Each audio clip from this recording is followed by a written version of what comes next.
मैं अकेला हूं, मैं करता हूं रात्रि भोजन। महाराज मैंने कहा नियम ले लो 8 बजे के बाद। उसने कहा मैं 8-9 बजे तक दुकान पे रहता हूं, तो मैंने कहा 8-9 बजे के बाद रात्रि भोजन नहीं करूंगा, नियम ले लो। उसने कहा महाराज 9 बजे के बाद दुकान से आता हूं, कभी कभी पिक्चर देखने चला जाता। तो मैंने कहा चलो पिक्चर देखने चला जाता तो 12 बजे के बाद नियम ले ले कि 12 बजे के बाद रात्रि भोजन नहीं करेंगे। उसने कहा महाराज कभी कभी पार्टियों में चला जाता हूं। तो मैंने कहा ठीक है, रात के 2 बजे के बाद भोजन नहीं करेंगे, रात्रि भोजन 2 बजे के बाद रात्रि भोजन त्याग कर दो। उसने कहा महाराज सुबह से कोई मिला नहीं तुम्हें क्या? सुबह हाथ धो के नहीं, नहा धो के बीच रात के 2 बजे के बाद भोजन त्याग। मैंने उसको बोला एक सरल तरीका, मैंने उससे कहा ये नियम ले लो, सोने के बाद जागने के पहले रात्रि भोजन का त्याग, सोने के बाद जागने के पहले रात्रि भोजन का त्याग। बोला नहीं होगा महाराज। अब क्या दिक्कत, सो जाओ तो त्याग और जाग जाओ तो खा लेना, आधे घंटे में जाग जाओ तो आधे घंटे में खा लेना। सोने के बाद रात्रि जागने के पहले का त्याग। बोला नहीं होगा महाराज। मैंने क्यों? महाराज मैं सो जाता हूं, सपने में हल्दीराम की भुजिया दिखती। अब ऐसे आदमी को तो हम भोजन का कीड़ा ही समझेंगे। तो आप विचार करो, अपने जीवन में इतना विचार करना है कि हम कैसे अपने आप को पाने का प्रयास करें। और आपके पास ये जैन कुल बार बार मिलेगा कि नहीं मिलेगा मालूम नहीं। कहते हैं शेरों की यारी और जैनों की यारी और शेरों की सवारी हर किसी को मिलती नहीं है। शेर पे सवारी करना जैसे दुर्लभ है, वैसे जैन कुल पाना भी बहुत दुर्लभ है। 90% पाप आपके कम हो गए केवल जैन कुल में जन्म लेने से। 90% पाप आपके कम हो गए केवल जैन कुल में जन्म लेने से। क्योंकि आप नॉन वेज नहीं करते हो, आप नशे की कोई चीजें नहीं करते हो, आप सप्त व्यसन के त्यागी हो। क्योंकि जैन कुल में जन्म लेने के बाद जब बच्चे को मंदिर पहली बार ले जाते हैं तो सप्त व्यसन का त्याग, अष्टमूल धारण उसे कराते हैं। 90% पाप उसके कम हो जाते हैं। 10% रह गए जो ईर्षा बेमनस्ताएं मेरे मन में चलती हैं, आपके मन में हो रही हैं, उन्हें छोड़ना है। ख्याल करो, अगर आपने अपने आप को भी नहीं संभाला, क्योंकि हम मंदिर में भगवान के पास, गुरुओं के पास बहुत बार जाकर अपने आप को संभालने की कोशिश करते हैं, लेकिन वो तब तक नहीं संभाल पा सकते जब तक तुम अपना ब्रेक गाड़ी का अपने हाथ में नहीं रखोगे। हाँ, हमने खूब समझा दिया, लेकिन जब तक आपका ब्रेक खुद नहीं लगाओगे, जब तक खुद नहीं छोड़ने का प्रयास करोगे, तब तक छूटेगा नहीं। हम कितना भी कह दें। एक व्यक्ति बड़नी जी के पास पहुंचा, बोला भगवान मैं शराब छोड़ना चाहता हूं, छूटती नहीं है। मैं नशा पत्ती छोड़ना चाहता हूं, छूटती नहीं है। बड़नी जी ने कहा कि उन्होंने पकड़ा है तुमको? क्या नहीं पकड़ा, फिर भी नहीं छूटती है। ठीक है, प्रवचन हो गया, सब लोग चले गए, बड़नी जी माइक पकड़ के बैठे रहे। वो व्यक्ति ने बोला आपने बताया था कि प्रवचन के बाद बताऊंगा कि कैसे छोड़ना है। तो उसने कहा मैं बता तो रहा हूं। उन्होंने कहा समझ में नहीं आया, आप चलो यहां से। उसने कहा ये माइक मुझे छोड़ नहीं रहा है। उस व्यक्ति ने बोला पंडित जी कैसी बात है, आप इतनी ज्ञान की बातें कर रहे हो और आप कह रहे माइक हमें छोड़ नहीं रहा। माइक को पकड़ा दो आपने, आप छोड़ दो। पंडित जी ने कहा यही तो मैं कहना चाहता हूं, यही मैं कहना चाहता हूं कि आप छोड़ दो। पकड़ा तो आपने और कह रहे छोड़ना नहीं, छोड़ता नहीं है। विचार करके रखो, पकड़ा आपने है, छोड़ सकते हो लेकिन छोड़ते नहीं। और जब तक तुम्हारे दिल में नहीं आएगा, मन में नहीं आएगा, हम क्या साक्षात तीर्थंकर भी आ जाए ना तो भी नहीं छुड़वा सकते हैं। और जब तुम्हारे मन में आ जाए, हमारी भी जरूरत नहीं पड़ेगी, अपने आप तुम्हारा दिल दिशा सब बदल सकता है। तो आप विचार करो, अपने जीवन में अच्छा बनना है, सच्चा बनना है, तो हमें अपनी प्रवृत्तियों को बदलने का प्रयास करना है। हमें दूसरों को नहीं बदलना। और जो लोग दूसरों के उदाहरण लेकर उसने ऐसा किया, उसने ऐसा किया, वो व्यक्ति कभी सुधर नहीं सकता। लिख लेना बड़ी लाइन में। और एक बात का ख्याल रखना, झूठे व्यक्ति का कभी घर नहीं बसता। जो लोग झूठ बोलने की प्रवृत्ति करते हैं। अच्छा एक बात बताओ, शराब पीने वाला ज्यादा खतरनाक है या झूठ बोलने वाला खतरनाक है? शराब पीने वाला ज्यादा खतरनाक है या झूठ बोलने वाला ज्यादा खतरनाक है? मेरे को एक व्यक्ति आहार देने आया। अध्यक्ष जी, मैंने उससे पूछा कि आप कुछ गलत चीजों का सेवन करते हो, कभी नशा पत्ती करते हो या कभी जमीकंद आदि खाते हो? उसने कहा मैंने कुछ नहीं करता हूं महाराज, मैंने रात्रि भोजन नहीं करता हूं महाराज, मैंने कहा जमीकंद नहीं करता हूं महाराज, मैं नशा पत्ती मैं नहीं करता महाराज, मैंने जुआ हुआ नहीं करता महाराज। मैंने कहा तुम बहुत अच्छे हो, तुम तो आहार दे सकते हो, कोई गलती कोई गलत काम होता है क्या? बस महाराज मुझसे एक ही गलत काम होता है। मैंने क्या? मैं झूठ बोलता हूं महाराज। आप विचार करना, बस एक ही गलत काम मेरे से होता है, मैं झूठ बोलता हूं। अब उस आदमी को क्या किया जा सकता है? उस रात्रि भोजन भी करता हो, सब कुछ करता हो, वो सब झूठ बोल रहा है। वो कह रहा है मैं बस झूठ बोलता हूं। अब आप उसका ना विश्वास कर नहीं सकते हो, तो आप विचार करना, झूठे व्यक्ति का कभी घर नहीं बसता। और देख लेना, इतना ही विचार करके रखना कि जैसे तुमने किसी पे विश्वास जगाया, विश्वास पैदा किया और तुम्हारा एक झूठ पकड़ गया ना, सब कुछ खत्म। आस पर आसमान टिका है, विश्वास पर इंसान टिका है। मानो या ना मानो इस हकीकत को मित्रों, हम सबकी श्रद्धा पर हमारा भगवान टिका है, हम सबकी श्रद्धा पर हमारा भगवान टिका है। तुम्हारी श्रद्धाएं हैं तो ये पाषाण में परमात्मा दिख रहा है, और जिनकी श्रद्धाएं नहीं है वो इन्हीं पाषाणों को म्यूजियम में रख देते, बैठ के फोटो खिंचवाते हैं, तोड़ के पत्थर को क्या कर देते हैं। तुम्हारी श्रद्धाएं हैं तो हम संत दिख रहे हैं, नग्न वेश में संत दिख रहे हैं, और जिनकी श्रद्धाएं नहीं है उनके लिए तो मैं नंगा हूं। तुम्हारी श्रद्धाएं हैं तो इन पुस्तकों में जिनवानी दिख रही है, और नहीं तो रद्दी के कप टुकड़े हैं। तो तुम्हारी श्रद्धाएं मजबूत होना चाहिए। मैं आपसे इतना ही कहना चाहता हूं, आपस में कभी किसी के साथ विश्वासघात नहीं करना। विष दे देना लेकिन विश्वासघात नहीं करना। विष देने से एक जन्म खराब होगा, लेकिन विश्वासघात करने से कई जन्मों तक भोगना पड़ेगा, 10 जन्म तक। राकेश मुकेश भाई को, मनोज भाई को मालूम, आप विचार करना, कहीं पढ़ा होगा उन्होंने, हाँ, पारसनाथ को 10 पाप भोगना पड़े। इसलिए जीवन में इतना ही ख्याल करके रखना, अपनी श्रद्धाओं को कभी कमजोर मत होने देना। देखो हमारे इस भारत के अंदर मुगल राज आए, उनने अपने मंदिरों को तोड़ दिया, उनने अपने मंदिरों को तोड़ा, मूर्तियों को तोड़ा, और भी अन्य संप्रदाय के लोग आए, उनने अपने मंदिरों पे कब्जा किया, लेकिन फिर भी हम अभी जी रहे हैं और आगे जीते रहेंगे। क्यों? उनने मंदिर तो तोड़े लेकिन हमारी श्रद्धाएं नहीं तोड़ पाए। उनने मंदिरों पे कब्जा किया लेकिन हमारी श्रद्धाओं पे कब्जा नहीं किया। तो आप विचार करके रखना, तुम्हारी श्रद्धाएं अगर हैं तो हमारा जैन धर्म कहां तक पहुंचेगा, कोई आश्चर्य की बात नहीं होगी। और श्रद्धाएं खत्म हो गई तो फिर सब खत्म है। इसको ही हमारे जैन आगम में सम्यक दर्शन का पहला अंग का निसंकित अंग, शंका नहीं करना, डाउट नहीं करना। जहां जहां डाउट है वहां वहां आउट है। डाउट किया आउट हो जाओगे। अरे भगवान पर तो छोड़ो, गुरुओं पे तो छोड़ो, अगर तुम्हें घर में किसी पे संदेह हो जाए ना, है ना, पति को पत्नी में संदेह हो जाए, पत्नी को पति पे संदेह हो जाए, तो एक दूसरे का प्यार खत्म हो जाता है।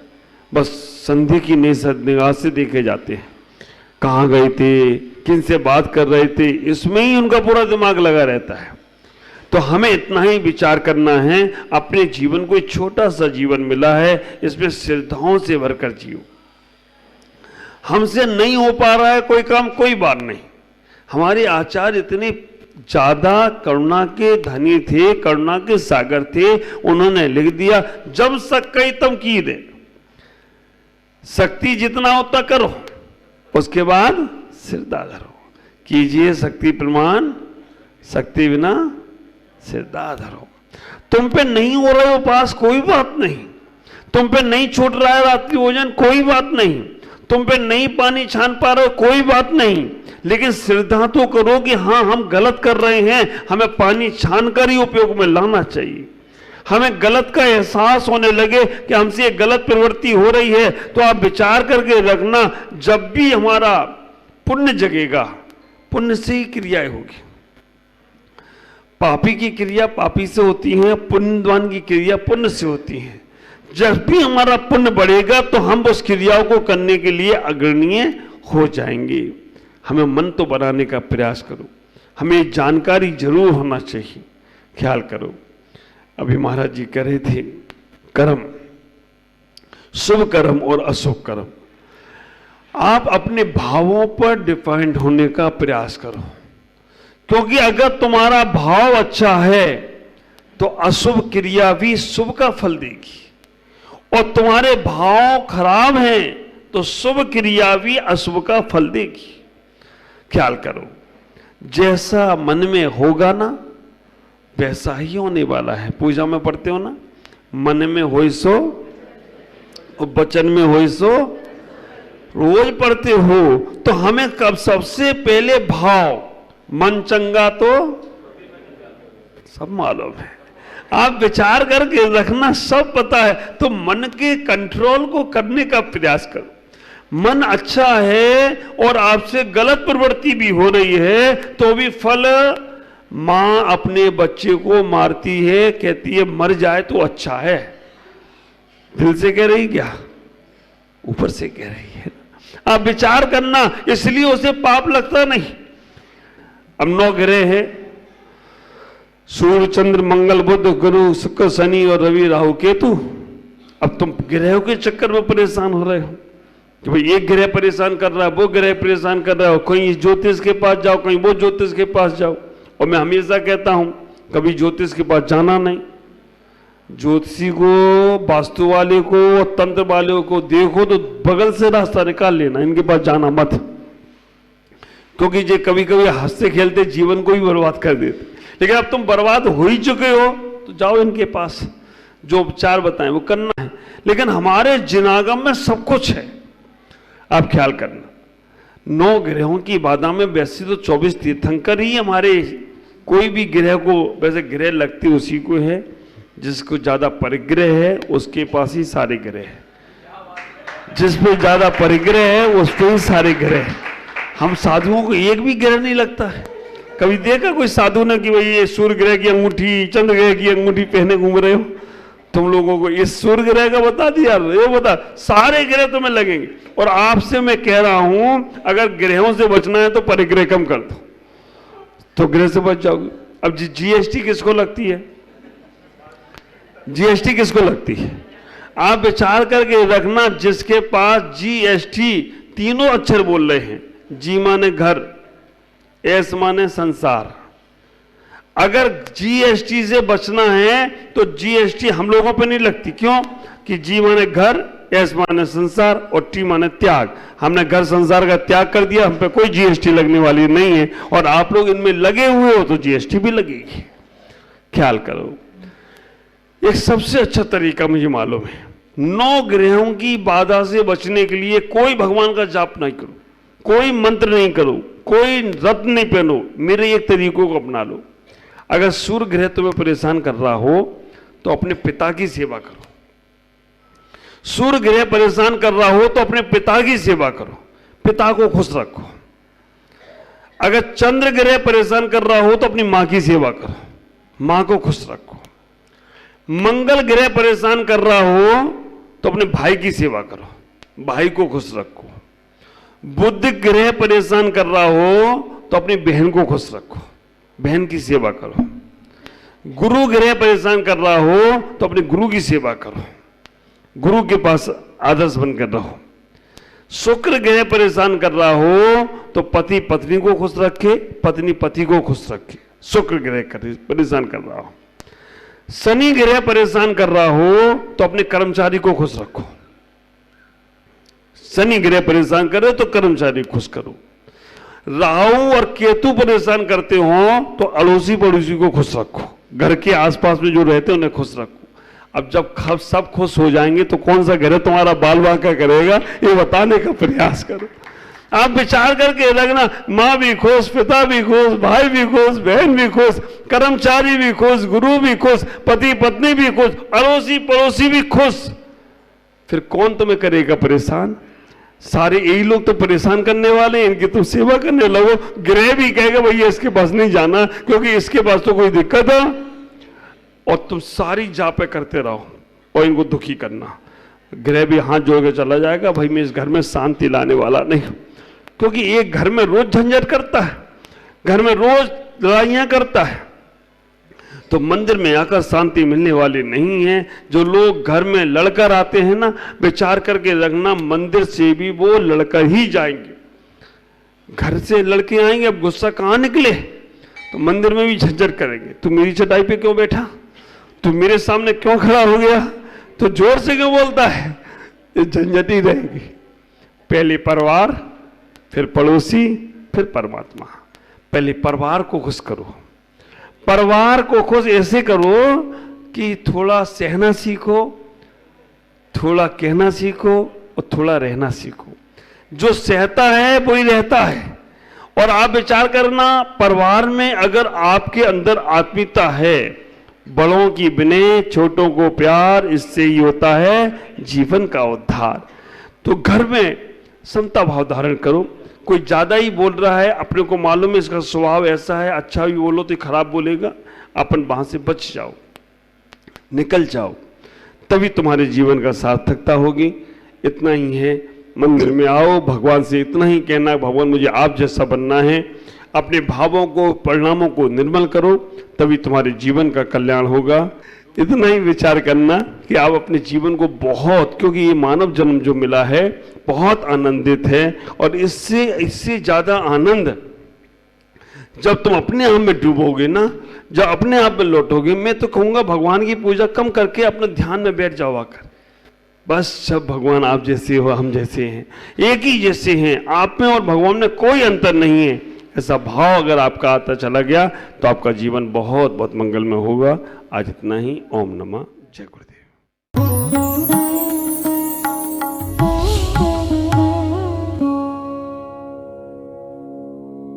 ज्ञान एवं संस्कार का अद्वितीय संगम, मुनि प्रमुख सागर जैन पब्लिक स्कूल, उत्तर प्रदेश प्रांत के जिला इटावा की पुण्य भूमि कुनेरा में परम पूज्य पुष्पगिरी तीर्थ प्रणेता आचार्य श्री 108 पुष्पदंत सागर जी महाराज के मंगल आशीर्वाद एवं परम पूज्य भारत गौरव आचार्य श्री 108 प्रमुख सागर जी महाराज की पावन प्रेरणा से स्थापित मुनि प्रमुख सागर जैन पब्लिक स्कूल, जहां भावी पीढ़ी को न केवल लौकिक शिक्षा प्रदान की जा रही है, बल्कि भारतीय संस्कृति और उत्तम संस्कार भी प्रदान किए जा रहे हैं। यही शिक्षा समाज में जागरूकता, नैतिकता और समता का भाव जागृत कर रही है, तो वहीं ये संस्थान भविष्य का मार्गदर्शक बनकर एक सशक्त समाज के निर्माण में सहायक सिद्ध हो रहा है। इसके अलावा कक्षा 8वीं तक की शिक्षा प्रदान करने वाले इस स्कूल में पूज्य गुरुवर की अनुमति से अब कक्षा 12वीं तक के विद्यार्थी भी लाभान्वित हो सकेंगे। अब ये विद्यालय कक्षा 8वीं से 12वीं तक प्रारंभ होने जा रहा है, अतः निर्माण कार्य के शीघ्र आरंभ हेतु सधर्मी बंधुजन अपना अपना धर्म योगदान देकर इस पुण्य कार्य में सहभागी बने और अनंत कालीन धर्म लाभ अर्जित करें। अधिक जानकारी एवं सहयोग हेतु संपर्क करें छुलक Shri Parmanand Sagar ji, Anand Baba, Shri Chhavi Sethi, Dimapur, mobile number 9436003664, Shri Rajesh Elani, Dimapur, mobile number 9346666666, Sangeeta Jain, Etawah, mobile number 9897795058, Shri Mithun Jain, Etawah, mobile number 7300726318 एवं 9411989700। बैंक डिटेल्स, बैंक का नाम बंधन बैंक, खाता संख्या 1022000048325668, IFSC कोड BDBL 0002-101, खाता नाम श्री दिगंबर जैन आचार्य प्रमुख सागर सेवा ट्रस्ट। महाराष्ट्र के जिला सांगली